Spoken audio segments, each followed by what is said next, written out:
तो आप सभी को नमस्कार। पिछले कुछ दिनों में आपने देखा होगा हरियाणा में किसानों के ऊपर लाठीचार्ज किया गया। उनकी मांगे थी कि सरकार के जो 3 नए अध्यादेश हैं वो वापस लिए जाएं। कुछ और उनकी मांगे थी एमएसपी को लेकर। उन पे अब हम बात करेंगे। हमारे साथ हैं किसान नेता राहुल राज, जो राष्ट्रीय किसान मजदूर संगठन के मध्य प्रदेश के प्रदेश अध्यक्ष हैं। तो इनसे हम जानकारी लेंगे कि क्या असल सिचुएशन है और क्या किसानों की मांगे हैं। तो राहुल जी, पहला सवाल तो मेरा ये है कि जो हरियाणा में जो हुआ वो कितना सही था और उसका कारण क्या था? देखिए, विरोध हमेशा सही होता है।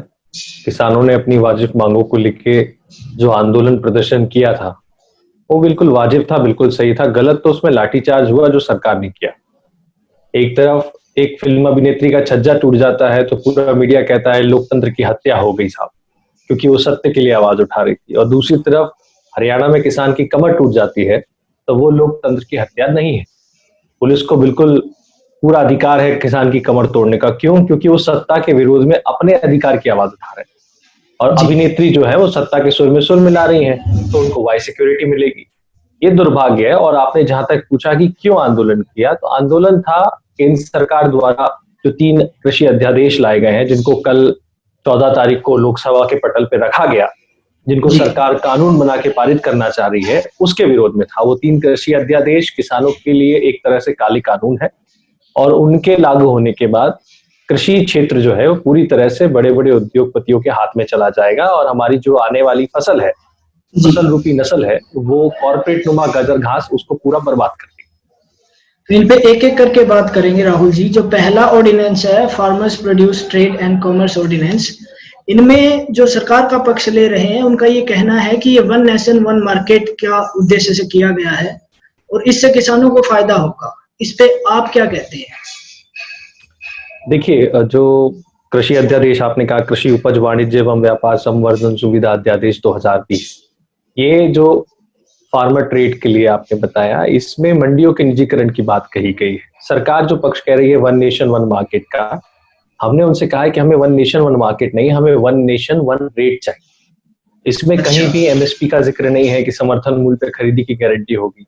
देखिए, आपको समझना पड़ेगा, आज जो ढांचा हिंदुस्तान में है उसमें जो सरकारी खरीद होती है, यानी सोसाइटी से जो खरीद होती है, सरकार स्वयं पीडीएस यानी गरीबों के अनाज के लिए जो भंडारण करती है, सीधा किसान से सरकार समितियों के द्वारा खरीदती है, उसमें एमएसपी की गारंटी होती है।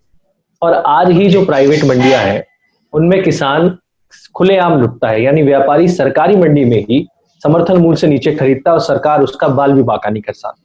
अब इस अध्यादेश के आने के बाद मंडियों का निजीकरण होगा। सरकार कह रही है कि कोई भी व्यक्ति अपनी पर्सनल यानी निजी मंडी खोल सकता है और निजी मंडी में कोई टैक्स नहीं लगेगा। अब आप बताइए, जब निजी मंडी में व्यापारी को कोई टैक्स नहीं लगेगा तो व्यापारी सरकारी मंडी में क्या झक मारने आएगा? वो जाहिर सी बात है प्राइवेट मंडी में जाएगा। और प्राइवेट मंडी में जब सरकार का कोई अंकुश ही नहीं है तो समर्थन मूल्य की गारंटी क्या? समर्थन मूल्य पे वो क्यों खरीदेंगे जब उन्होंने इतना बड़ा स्ट्रक्चर तैयार करना है अपने खुद के फायदे के लिए? तो जाहिर सी बात है जिस रेट पे वो यहाँ बिक रहा है सरकारी मंडी में, वो उससे भी नीचे ले जाएंगे और धीरे धीरे करके जो सरकारी मंडी है उनकी स्वायत्ता समाप्त हो जाएगी और वो धीरे धीरे सरकारी मंडी जो एपीएमसी 6500 मंडियां पूरे देश में है वो खत्म हो जाएगी। प्राइवेट मंडियों में क्या होगा? व्यापारी अगर पैसा लेके भाग गया हमारा, हम किस दरवाजा खटखटाएंगे? चलो, अभी सरकारी मंडी में भले ही समर्थन मूल्य से नीचे खरीदता है लेकिन सरकार के इन्वॉल्वमेंट से गारंटी तो होती है लेकिन वहां तो कोई गारंटी नहीं है। कोई कितना भी माल खरीद सकता है। अगले अध्यादेश को अपन बात करेंगे, ये भी है कि भाई कितना माल खरीद सकते हो, कहीं से भी खरीद सकते हो। लेकिन पूरे इस प्रपंच में कहीं भी इस बात का सरकार ने जिक्र नहीं किया है कि हम एमएसपी पे खरीदी की गारंटी देंगे। भाई हम केवल यही कह रहे हैं कि 3 के अलावा चौथा अध्यादेश आप लाओ कि समर्थन मूल्य पे खरीदी की गारंटी हो। अब इस अध्यादेश में अगर आप मंडियों का निजीकरण कर देंगे, व्यापारियों का टैक्स माफ करेंगे जो बिना टैक्स के बाहर खरीद सकता है, तो वो क्यों किसान का फायदा देखेगा? बताओ कि व्यापार करने वाले का शब्द होता है व्यापारी, तो जो व्यापार करने बैठा है वो क्यों किसान से मतलब अच्छे दाम में खरीदेगा? वो तो अपना फायदा देखेगा। और एफपीओ के माध्यम से कॉर्पोरेट के इन्वॉल्वमेंट हो रहा है। रिलायंस बहुत सारे एफपीओ बना रहा है। तो अब रिलायंस के अंबानी जैसी और अडानी जैसे बड़े उद्योगपति मंडियों में खरीद करेंगे किसान से और पेमेंट लेट हुआ तो हम किसका दरवाजा खटखटाएंगे? अंबानी जैसे लड़ने की हिम्मत आम किसान की तो नहीं है।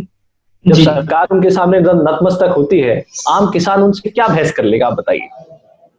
ये बात सही है आपकी राहुल जी, लेकिन क्या इसमें जो कहा गया है कि एसडीएम मध्यस्थता करेगा अगर कोई डिस्प्यूट हो जाता है, तो क्या उस व्यवस्था पे आप लोगों को भरोसा नहीं है? कॉन्ट्रैक्ट फार्मिंग का जो तीसरा अध्यादेश है ना, उसमें कहा गया है कि किसान का अगर किसी से कॉन्ट्रैक्ट होता है वो उसमें उल्लेख है, इसमें नहीं है। उसमें कहा गया है कि किसान का इसमें नहीं कॉन्ट्रैक्ट है। अगर किसी उससे, हाँ, किसान का कॉन्ट्रैक्ट अगर हो जाता है, कृषि का जो कॉन्ट्रैक्ट फार्मिंग ठेकेदारी प्रथा से है, उसमें अगर विवाद हो जाता है तो किसान पहले जाए, जैसे मान के चलो तय हो गया साहब इतने पे मैं गेहूं खरीदूंगा, ठीक है, सरकार ने समर्थन मूल्य बढ़ा दिया, मान के चलो सरकार जी। कह रही है समर्थन मूल्य हम वापस नहीं लेंगे, जबकि हमको पूरा पता है कि आगे में दूसरे जो अध्यादेश है भंडारण वाला, उसके बारे में आपको बताऊंगा।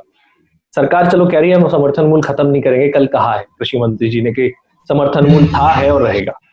तब आप एक बात बताइए, समर्थन मूल्य सरकार ने अगले साल बढ़ा दिया और इस अगले बंदे ने मेरे से 5 साल का कॉन्ट्रैक्ट कर लिया कि मैं इसी रेट पे तुमसे खरीदूंगा, तो क्या मैं उससे बोल सकता हूँ समर्थन मूल्य बढ़ाओ? वो तो औने पौने दाम पे फिक्स कर लिया उसने। अब अगर विवाद हो गया तो मैं एसडीएम के पास जाऊंगा, एसडीएम महीने भर में नहीं करे तो कलेक्टर के पास जाऊंगा, लेकिन कहीं भी कोर्ट जाने का प्रावधान नहीं। जब हम कोर्ट नहीं जा सकते हैं तो हमारी सुनेगा कौन? वो एसडीएम जो है वो अंबानी जी से बहस करेगा या बड़े उद्योगपति से बहस करेगा क्या? सरकार के अधीन एसडीएम होता है और सरकार चला रहे हैं अंबानी जी, तो हम किसके पास जाएंगे आप बताइए? तो ये दिक्कत है। और वो जिस अध्यादेश का आपने जिक्र छेड़ी दिया है उसमें कॉन्ट्रैक्ट फार्मिंग कही गई है। कॉन्ट्रैक्ट फार्मिंग में बड़ी तादाद में गांव के गांव बड़े बड़े उद्योगपति ले लेंगे, ठीक है जी। हम आएंगे तीसरे आपको किस्सा तीसरे वाले में, क्योंकि आपने जिक्र कर दिया है तो उसको पहले ले लो। नहीं, तो ये हम दोनों की बात करेंगे राहुल जी। पहले मैं एमएसपी पे बात करना चाहता हूँ। जो अभी तक, जब तक ये ऑर्डिनेंस नहीं आए थे, तब तक जो एमएसपी था, क्या वो इस लायक था कि किसान को अपने खर्चे निकालने के बाद जीवन यापन की आय बच जाए? देखिए, एमएसपी की मांग किसानों की सदैव रही है स्वामीनाथन आयोग के हिसाब से C2+50 की, यानी लागत का 1.5 गुना लाभकारी मूल्य।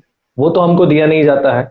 आज दिनांक तक चाहे पूर्व की कांग्रेस सरकार हो या भाजपा सरकार हो, उन्होंने हमको A2+FL दिया है, जिसमें लैंड का जो हमारा कॉस्ट होता है, यानी किराया जो लैंड का जोड़ना चाहिए, उसमें नहीं जोड़ा जाता, फैमिली लेबर जोड़ी जाती है। तो C2+50 के बजाय जो हमको आज की दिनांक में मिला है, उसमें भी हालत यह है कि 70% हमारी फसलें जो है एमएसपी से नीचे बिकती है। जैसा मैंने आपसे कहा कि समर्थन मूल्य की खरीदी की गारंटी केवल सरकारी खरीद में हो, सरकार पूरा भंडारण हर फसल का करती नहीं है। तो जिन फसलों पे एमएसपी मिलना चाहिए उन पे एमएसपी हमको मिलता नहीं है। आज भी 70% फसलें हमारी एमएसपी नीचे बिकती है, लेकिन फिर भी एक गारंटी है कि पैसा आएगा। लेकिन निजीकरण होने के बाद तो वो भी नहीं रहेगी। निजीकरण होने के बाद तो गारंटी क्या है कि हमें पैसा मिलेगा? ये राहुल जी, इसका दरवाजा खटखटाएंगे। जो आप ये कह रहे हैं 70% फसलें एमएसपी से नीचे बिकती हैं, ये डेटा कहाँ से आया है? अरे हम खुद किसान हैं, हम बेचते हैं ना, हमको मालूम है ना। आपको अभी की बता देते हैं, मूंग सरकार ने नहीं खरीदी। जब से ये घोषणा हुई है कि सरकार निजी मंडी खोलेगी, तब से मध्य प्रदेश में मक्का और मूंग का एक दाना सरकार ने नहीं खरीदा। मूंग सरकार हर वर्ष खरीदती थी, ग्रीष्मकालीन मूंग का एक दाना नहीं खरीदा। अब 7200 रुपए के लगभग की मूंग 5500 रुपए में बिक रही है। इससे बड़ा उदाहरण आपको और क्या चाहिए? आप कैलकुलेट कर लीजिए कितना % नुकसान हुआ हमको। नहीं, वो समझ गया आपकी बात, लेकिन मध्य प्रदेश के किसानों में और जो बाकी राज्य बच गए, वहां के किसानों में इस एमएसपी को लेके क्या कोई डिफरेंस है या सबकी हालत सेम है? देखिए, एमएसपी तो केंद्र सरकार तय करती है। बस डिफरेंस इतना आता है कि जहां, जैसे आपने कहा कि मध्य प्रदेश के किसान और पंजाब हरियाणा के किसान में, तो जहां किसानों में एकता ज्यादा है, जैसे हरियाणा और पंजाब के किसान, मुझे कहने में कोई बुराई नहीं है कि वो हमसे ज्यादा सक्रिय है आंदोलन करने में, एकता में, तो वो लड़ झगड़ के कुछ दाम बढ़वा भी लेते हैं, व्यापारियों पे उनका दबाव रहता है। और बाकी मध्य प्रदेश हुआ, बिहार हुआ, यहाँ किसान बहुत पिसता है क्योंकि उनमें एकता हो नहीं पाती है। पहले उसको जात पात में बांट देंगे, फिर पार्टियों में बांट देंगे, वो लड़ेगा कैसे? तो एमएसपी तो केंद्र सरकार तय करती है, फिर बनाते हैं व्यापारी गैंग, और इसके बाद मध्य प्रदेश में तो एक के बाद एक योजना आ जाती है। जैसे एक बार भावंतर लॉन्च हो गई थी, मूल्य के साथ जो डिफरेंस होगा, जैसे हमने कहा कि हमारा नुकसान हो रहा है, व्यापारी समर्थन मूल्य से नीचे खरीदा है, तो सरकार ने कह दिया कि जो डिफरेंस होगा हम देंगे। और सरकार ने डिफरेंस कितना दिया है? अगर आज भी मानो 7200 की मूंग अगर 5500 में बिकी, सरकार ज्यादा से ज्यादा 500 रुपए प्रति क्विंटल देगी, फिर भी हम घाटे में कितने हैं? 1200 रुपए। तो किसान तो नुकसान में रहता है। इतना घाटा खाने के बाद भी हम कह रहे हैं कि साहब जो ढर्रा चल रहा है उसको सुचारू करें, ना कि आप निजीकरण करें। तो ये दूसरा जो ऑर्डिनेंस है वो एसेंशियल कमोडिटी एक्ट 1955 में इन्होंने चेंज किया है। वहां पे फिर इनके जो समर्थक हैं वो कह रहे हैं कि ये इसलिए किया है कि प्राइवेट इन्वेस्टमेंट बढ़ जाएगी। इस पे आप लोगों की साइड से क्या ठीक है? देखिए, सरकार ये कह रही है कि जो खाद्य प्रसंस्करण है, यानी जो एग्रो प्रोसेसिंग है, उसको बढ़ावा देने के लिए हमने इस अध्यादेश को लाया।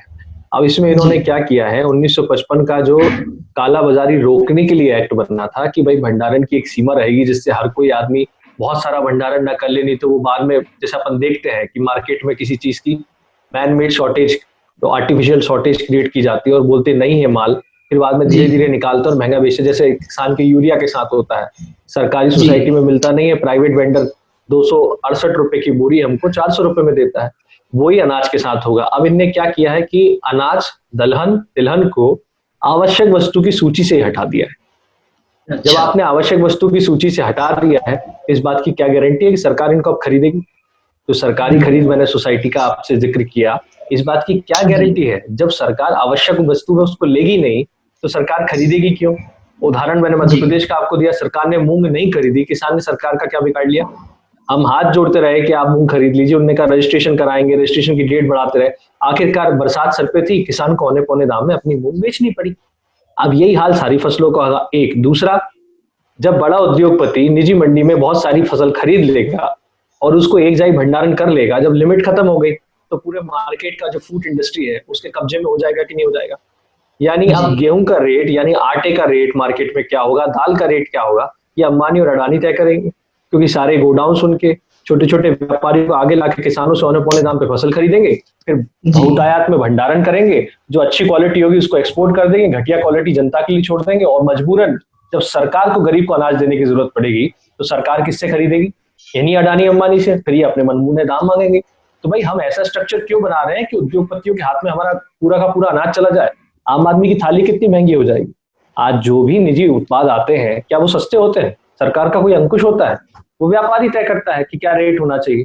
तो सरकार क्या चाह रही है कि पहले किसान को लुटवा दो औने पौने दाम बिकवा के, और आप खरीदो मत, क्योंकि आपने आवश्यक वस्तु अधिनियम से उसको हटा दिया, दलहन तिलहन आवश्यक वस्तु नहीं रही। इसके बाद बचा आम आदमी, तो वो अडानी जी कहेंगे साहब आटा अब 150 रुपए का 5 किलो नहीं आएगा, 250 रुपए का आएगा, तो फिर क्या कर लोगे आप? कहाँ है भाई, इसमें कहाँ ये वाली बात आ रही है कि किसान का समर्थन मूल्य, में बार बार कह रहा हूँ, का एक लाइन भी नहीं है कि किसान से समर्थन मूल्य पे खरीदाएगा। नहीं साहब, किसान से हम जैसा चाहेंगे वैसे खरीद लेंगे, वन नेशन वन मार्केट है, और जितना चाहे भंडारण कर लेंगे। तो भंडारण करते हैं तभी कालाबाजारी बढ़ती है। 1955 में एक्ट लाया तो कालाबाजारी रोकने के लिए गया, आप क्यों चैनल खोल रहे हो कालाबाजारी? जी, तो इससे आप श्योर होइए कालाबाजारी खुल जाएगी वापस से?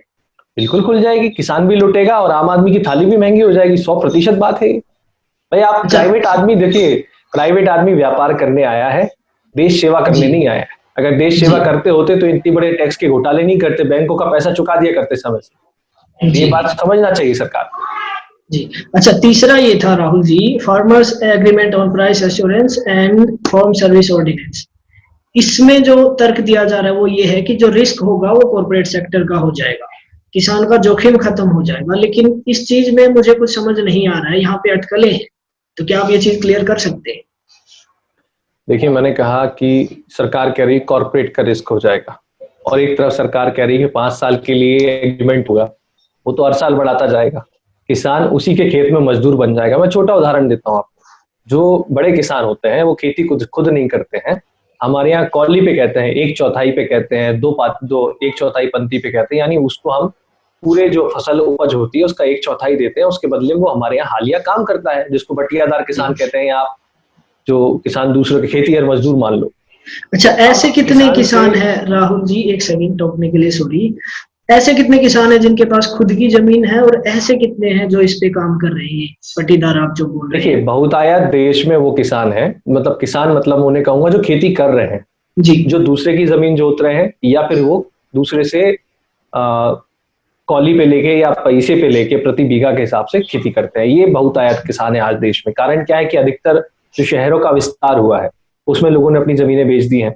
जैसे गुड़गांव हरियाणा बना, तो गुड़गांव के किसानों ने अपनी जमीन बेच दी। तो अब बड़े जो किसान हैं उनके पास जमीन है, छोटे किसान तो बेच के फुर्सत हो लिए। अब जो खेती की जो प्रथा चल रही है, आप कहीं चले जाएं, सब्जी भाजी और फूल उगाने वाले आपको ज्यादातर किसान जो दिखेंगे वो 5 एकड़ से कम के मिलेंगे, और वो अधिकतर वो होंगे जो दूसरे की जमीन लेके खेती कर रहे हो। तो हम कुछ और बात कर रहे थे, शायद ऑर्डिनेंस की बात कर रहे थे। हाँ जी, ऑर्डिनेंस। तो मैं वापस उस पर लौटता हूँ। तो ऑर्डिनेंस में क्या होगा कि भाई मान के चलो 5 साल के लिए किसी एक गांव की पूरी जमीन किसी उद्योगपति ने कॉन्ट्रैक्ट कर लिया, एफपीओ के माध्यम से कर लिया, डायरेक्ट कर लिया।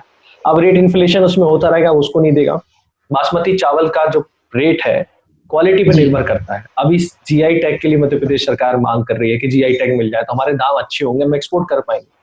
फिर वो पूरा जो सेक्टर होगा किसके हाथ में आ जाएगा? उद्योगपति के हाथ में आ जाएगा। अब विवाद होने का मैंने आपको बता ही दिया है, एसडीएम के पास जाओ, कलेक्टर के पास जाओ, कोर्ट का कोई प्रावधान नहीं है। तो एसडीएम कलेक्टर हमारी सुनेंगे क्या? भ्रष्टाचार कम है हिंदुस्तान में? बड़ा आदमी आके बड़ी मर्सिडीज से उतरेगा और कलेक्टर साहब के पास जाएगा, वो उसकी सुनेंगे कि वो बैलगाड़ी पे टुक टुक करते हुए किसान की सुनेंगे? विवाद सुलझाने का कोई तरीका नहीं है। कॉन्ट्रैक्ट फार्मिंग का जहां तक प्रश्न है, ठेकेदारी प्रथा से 5 साल के लिए भी अगर जमीन उसकी उनके पास चली गई तो वो मनमाने तरीके से जमीन का उपयोग करेंगे। भाई वो उस पर डेयरी लगा लेगा, एग्रो प्रोसेसिंग की कोई यूनिट लगा लेगा, और यहाँ तक कि सरकार उसे लोन देगी, इसका भी प्रावधान है। अब आप ये बताइए, अगर सरकार उसको उसी जमीन पे जो उसने कॉन्ट्रैक्ट कर लिया है, कि कॉन्ट्रैक्ट मतलब एग्रीमेंट हो गया कि भाई 5 साल के लिए जमीन मेरी है, जब 5 साल के लिए जमीन उसकी हो गई है तो वो तो उसका मनमाना उपयोग करेगा। तो आप एक किसान को जो इज्जतदार तरीके से अपनी जिंदगी जी रहा था, चाहे उसको पैसा कितना भी मिल रहा हो, उसमें आप अगर ये लिख देते कि साहब समर्थन मूल्य पे ही उद्योगपति या व्यापारी खरीदेगा, तो सरकार का क्या जाता? सरकार के मन में खोट है, वो व्यापारी को लाभ देना चाहती है, इसलिए उन्होंने ये चीज नहीं लिखी। अगर सरकार के मन में खोट नहीं है तो आप लिखो उसमें कि साहब हमारी समर्थन मूल्य पे खरीदी जाएगी, तो किसान को कोई दिक्कत नहीं है। लेकिन समर्थन मूल्य पे खरीदेगा नहीं व्यापारी, विवाद हो गया तो पेमेंट करेगा लेट, क्योंकि पेमेंट का कोई इसमें सिस्टम नहीं है कि भाई पेमेंट लेट हो गया तो आप विवाद करो। हम जाएंगे भग के एसडीएम साहब के पास, एसडीएम साहब कहेंगे मैं हाँ बात कर रहा हूँ, मैं चर्चा कर रहा हूँ। तो किसान अपने खेत में मजदूर बन के अपनी उपज के पैसे के लिए हाथ जोड़े व्यापारी के सामने खड़ा रहेगा। जी, तो राहुल जी, ये जो सारी चीजें हैं, जो सारी प्रॉब्लम है, इनसे निपटने के लिए क्या किसानों ने अपने लेवल पे कोई एग्रो कोऑपरेटिव जैसा कलेक्टिवाइजेशन का कोई कदम उठाया है? जैसे अमूल बना था, अमूल भी शायद इसी तर्ज पे बना था जब वो व्यापारियों से परेशान हो गए थे। देखिए, किसानों के साथ समस्या क्या है कि मध्य प्रदेश हो चाहे पूरा देश हो, ये विविधताओं का देश है, विविध फसलें हैं। अगर मैं मध्य प्रदेश का उदाहरण दूं तो बुंदेलखंड अलग वायु जल अलग अलग परिस्थितियां हैं, बघेलखंड अलग परिस्थितियां हैं, मालवा की अलग परिस्थितियां हैं, निमाड़ है, इसके बाद हमारा महाकौशल है। तो क्या होता है कि कई जगह धान उगाया जाता है, कई जगह धान नहीं उगाया जाता, कोई सोयाबीन लगाता है तो कोई नहीं लगाता। तो क्या होता है कि आपने दूध का उदाहरण दिया, तो दूध तो एक ही वस्तु थी, सभी दूध उत्पादन करता थे तो उनमें यूनिटी हो गई। इन किसानों में क्या होता है कि जो मक्का के किसान है उनमें एकजुटता हो सकती है। जैसे अब मक्का एमएसपी पे नहीं बिका तो मक्का किसान सत्याग्रह कर रहे हैं, तो वो अलग अलग फसलों पे किसान बढ़ जाता है। जैसे कपास निमाड़ में होता है, हमारे गुना जिले में नहीं होता है।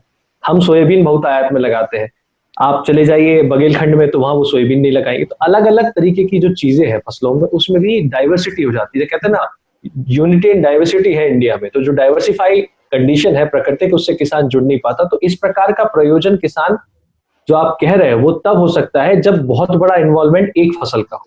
दूसरा, इसके लिए किसान जो प्रयास कर रहा है वो ये कर रहा है कि अपने लेवल पे जितना इसका विरोध कर सके, जिस प्रकार से शांतिप्रिय ढंग से ही करते हैं। हम तो अपना ज्ञापन देने जाते हैं, पुलिस को ये लगता है, सरकार को ये लगता है कि भाई ये ज्ञापन दे रहे हैं, किसानों की भीड़ दिखेगी, मीडिया में दबाव बनेगा, तो वो हम पे डंडे बरसाने लगते हैं। और ये भी मैं आपको साफ कर दूं कि जब हम एक सादा पेपर पे आवेदन देते हैं कि मान्यवर हम आपको ज्ञापन देने इस तारीख को आने वाले, ऐसा नहीं होता कि हम उठाए पहुंच जाते हैं। हम उनको सूचना देते हैं, हम उनसे परमिशन मांगते हैं, लेकिन वो हमें परमिशन ही नहीं देते। वो कहते हैं नहीं, कोई ज्ञापन की परमिशन नहीं मिलेगी। आप कलेक्टर जो है इस देश के, वो अपने आप को अंग्रेजी शासन का समझते हैं। उनको एक आम आदमी से, एक किसान से बात करने में शर्मिंदगी महसूस होती है।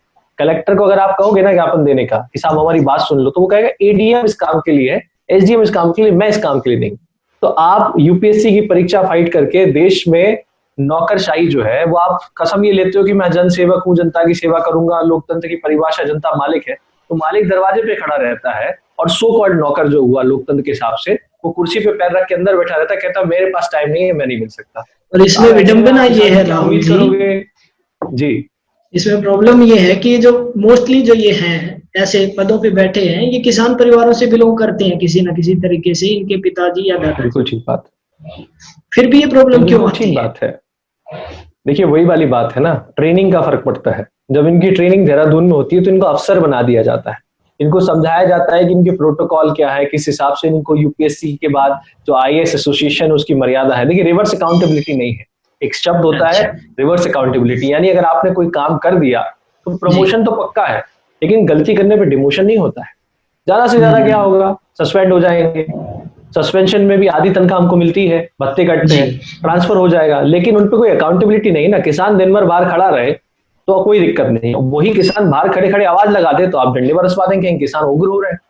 तो आप जी शांति से हमारी बात सुने तो हम आपको बता पाए। सुनने वाला कोई नहीं है, सरकार सुनना नहीं चाहती है, कर्मचारी सुनना नहीं चाहते हैं, अधिकारी सुनना नहीं चाहते। हाँ, पुलिस डंडे मारने हमारे पास खड़ी है, तो अब हम क्या करें, हाथ जोड़ के खड़े रहे, हाँ साहब मारो डंडे, हम तो डंडे खाने आए? ऐसा तो नहीं होता है ना भाई। जी एक आदमी कब तक अत्याचार सहन करेगा? हमारी आंखों के सामने हमारी आने वाली पीढ़ी को निस्ते नाबूद करने के लिए आप एक के बाद एक कानून लाओगे और हम हाथ धरे बैठे रहे कि हाँ नहीं ठीक है साहब, हमारी पीढ़ियों को लूटिए, आप हमारे खेत में हमको मजदूर बना दीजिए। तो ऐसे तो भाई अहिंसा का रास्ता अपना के तो कोई होता नहीं, और हम अहिंसा का रास्ता अपना के जब हमारा जाते हैं हाथ जोड़ने तो आप सुनते नहीं हो। और वही जी अगर हम चक्का जाम कर दें तो 2 मिनट में सारी मांगे पूरी हो जाती हैं। तो सरकार खुद चाहती है कि किसान उग्र आंदोलन करे, मीडिया भी यही चाहता है। मीडिया वाले खुद हमसे कहते हैं अरे आप तो कुछ उग्र आंदोलन करिए तो हम आपकी खबरें चलाएंगे। मतलब जब तक किसान पिटे नहीं, मरे नहीं, कुछ टायर ना जले, कुछ बसें ना जले, मीडिया के लिए खबर नहीं होती।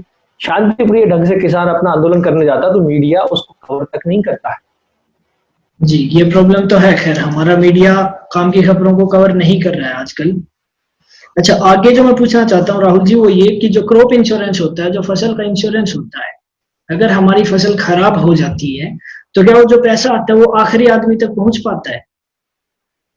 देखिए, क्रॉप इंश्योरेंस में पहले कानून अलग थे, और जब ये प्रधानमंत्री फसल बीमा मोदी जी ने जोर शोर से लॉन्च की, और वो मध्य प्रदेश में जी सीहोर जिले में लॉन्च की थी, जिस खेत में उनका हेलीकॉप्टर और टेंट लगा था, आज तक बेचारा वही मुआवजे के लिए तरस रहा है तो उसकी फसल खराब हो गई थी। अच्छा, उसी को खैर नहीं वो मिलता? अलग बात है।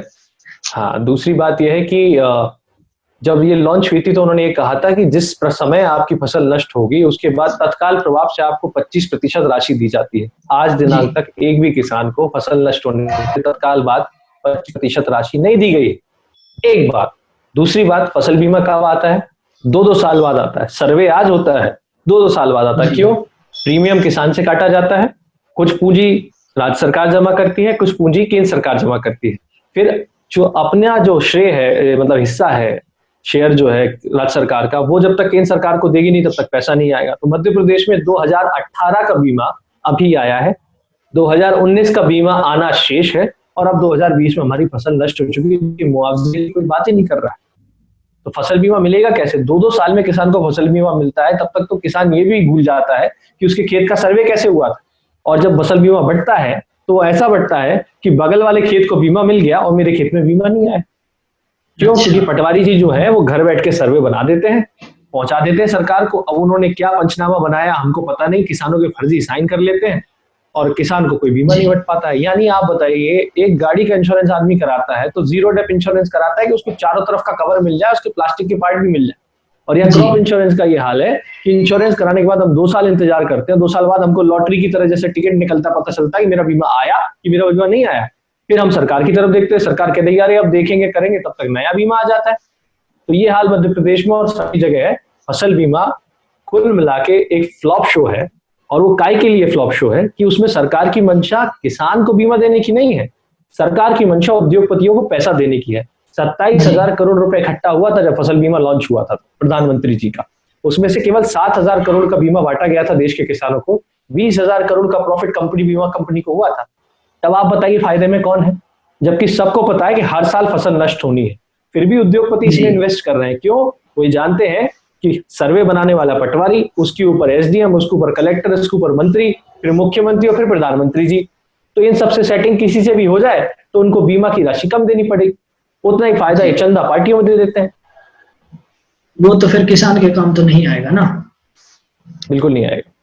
अच्छा, ये जो डीजल प्राइसेज हैं जो रोज बढ़ जाते हैं राहुल जी, इनका कितना असर पड़ता है छोटे किसानों पे, और क्या इसके बारे में सरकार ने कभी कुछ सोचा है, सब्सिडी वगैरह या कुछ और कोई ऐसा प्रस्ताव आया अभी तक?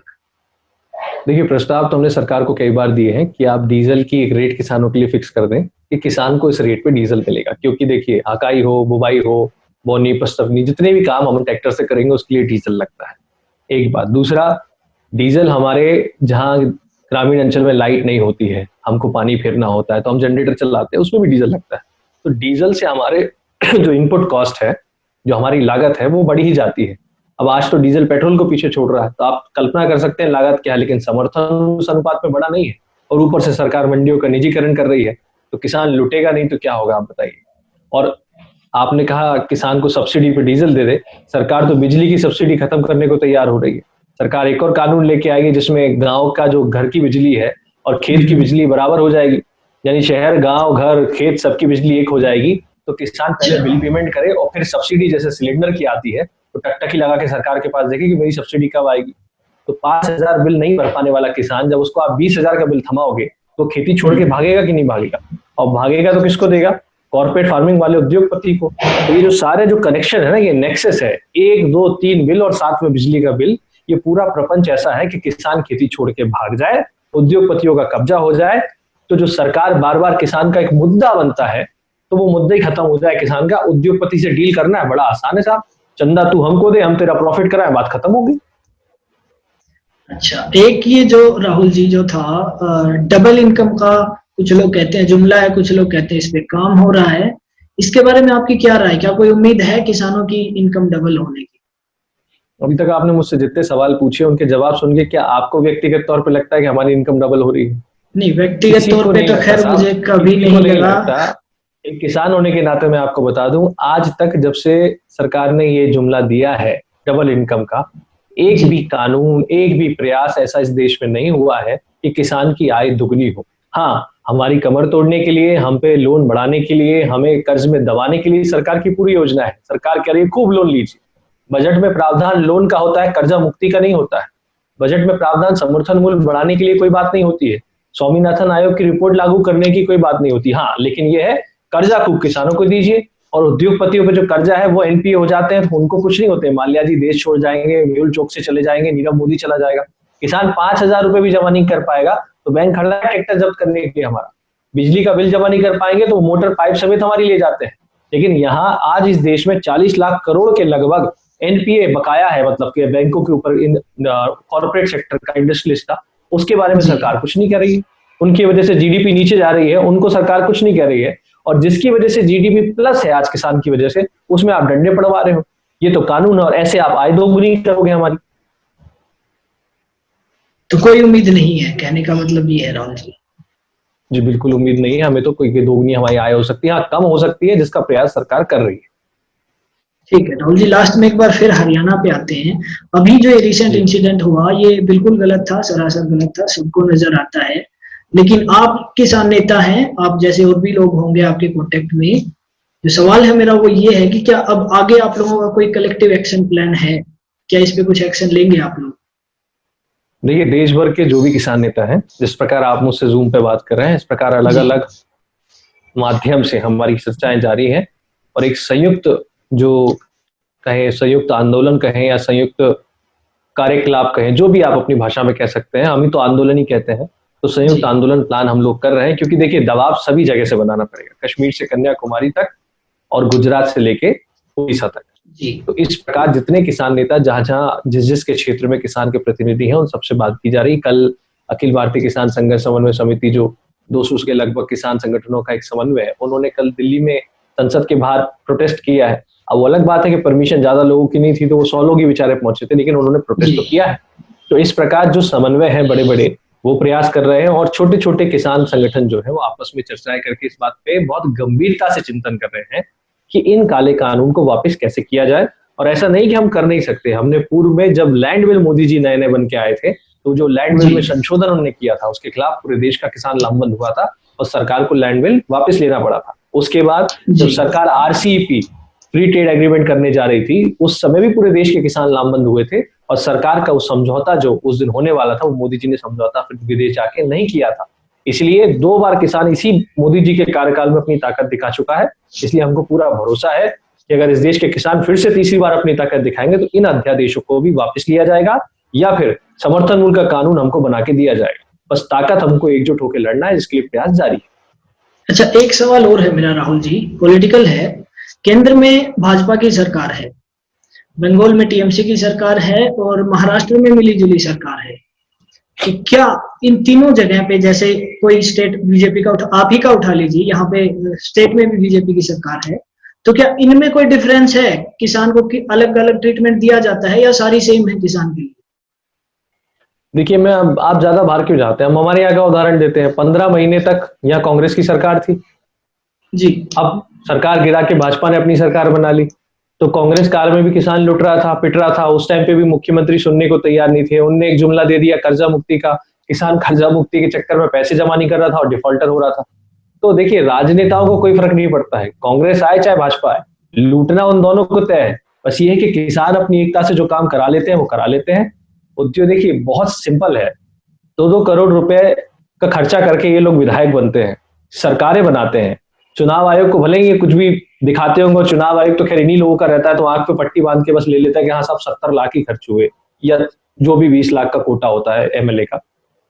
और ये करोड़ों खर्च करके इसलिए तो नहीं बनते हैं कि ये 2 करोड़ खर्च करके साहब मैं इसलिए आया हूं कि मैं किसानों का भला करूंगा।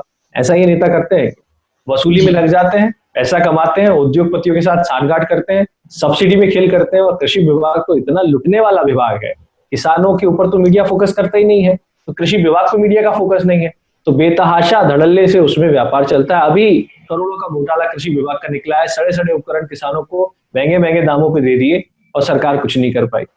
तो ये है तरीका। आप ये भूल जाइए कि कोई और सरकार होगी, टीएमसी की होगी या कम्युनिस्टों की, या जो भी आप जहां भी है, बंगाल में है या कांग्रेस आ जाएगी, किसी ने कुछ नहीं करना है।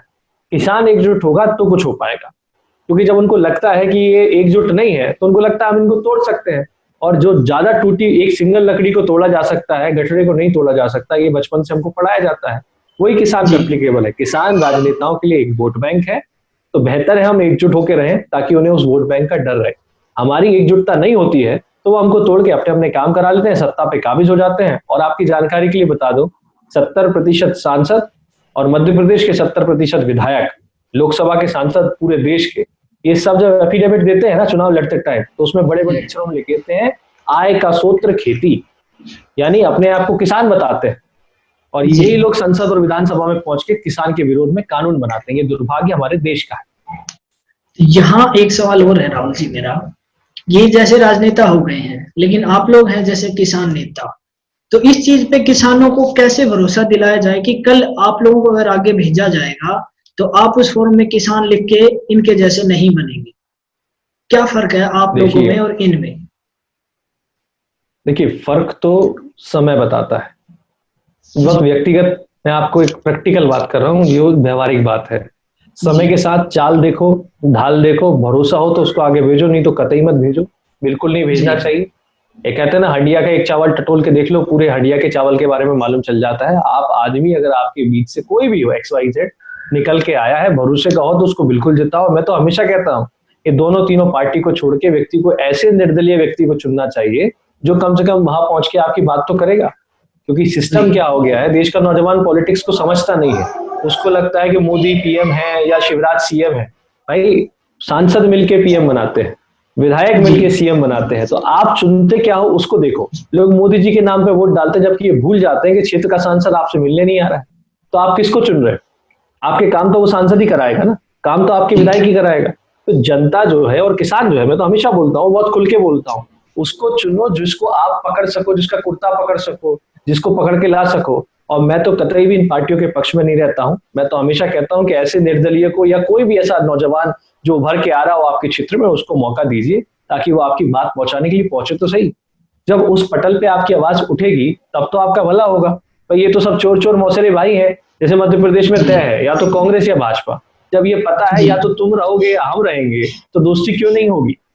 भाई, कभी तुम हमारे काम कर दो, कभी हम तुम्हारे काम कर देंगे, और जनता को मूर्ख बनाते रहेंगे। तो वो चल रहा है, इनके बिजनेस उनके साथ, उनके बिजनेस इनके साथ, सीधा सा फंडा है। सरकार एजेंसी है, विपक्ष ठेकेदार है। पर्दा चेंज हो जाता है, किरदार बदल जाते हैं, फिर ये सरकार में आ जाते हैं, वो विपक्ष में चले जाते हैं, तो ये ठेकेदार बन जाते हैं और वो एजेंसी बन जाते हैं। ये खेल हिंदुस्तान में चलता है। ठीक है, तो राहुल जी, मेरे सवाल यहाँ पे खत्म होते हैं। अब आपसे रिक्वेस्ट है, ऐसी कोई बात जो आप लोगों तक पहुंचाना चाहते हो और जो मैं ना पूछ पाया हूँ, अगर ऐसा कुछ है तो आप बता सकते हैं। देखिए, मैं तो हाथ जोड़ के आपके जितने भी व्यूअर्स हैं, उनमें जो किसान हो, नौजवान हो, उनसे मैं ये कहना चाहता हूं कि राजनीतिक मानसिक गुलामी को त्याग कर वाकई में देश हित के बारे में सोचें। मुद्दा क्या है, क्यों हो रहा है, आपके आसपास क्या घटित हो रहा है, उसको गंभीरता से समझें। आप किसी भी दल के समर्थक हो सकते हैं, उससे कोई फर्क नहीं पड़ता, लेकिन सच को सच कहना और झूठ को झूठ कहना सीखिए। अन्यथा ऐसा नहीं होता है कि पूरे शहर में बारिश होगी तो हमारा घर बच जाएगा। ऐसा कभी नहीं होता है। इसलिए इस देश की राजनीति से आपकी रोजमर्रा की जिंदगी पे प्रभाव पड़ता है। राजनीति को समझिए, कौन सी पॉलिसी किस लिए बन रही है। अगर वो पक्ष में है तो सपोर्ट करिए, विपक्ष में है तो विरोध करिए, अन्यथा बहुत देर हो जाएगी। ये जो राजनीतिक मानसिक गुलामी पार्टियों ने आज के नौजवान में भर दी है, तो केवल अपनी पार्टी के चश्मे से दिखता है, चाहे कांग्रेस हो या भाजपा हो या अन्य दल हो। तो उस चश्मे को उतारिए, एक हिंदुस्तानी होने के नाते अपनी आवाज बुलंद करिए, गलत को गलत और सही को सही कहना सीखिए, अन्यथा आपके इंसान होना और हिंदुस्तानी होने का कोई मोल नहीं बचेगा। जी ठीक है राहुल जी, आपका समय देने के लिए बहुत बहुत धन्यवाद। अगर जरूरत पड़ी तो मैं आपसे दोबारा कांटेक्ट करूंगा।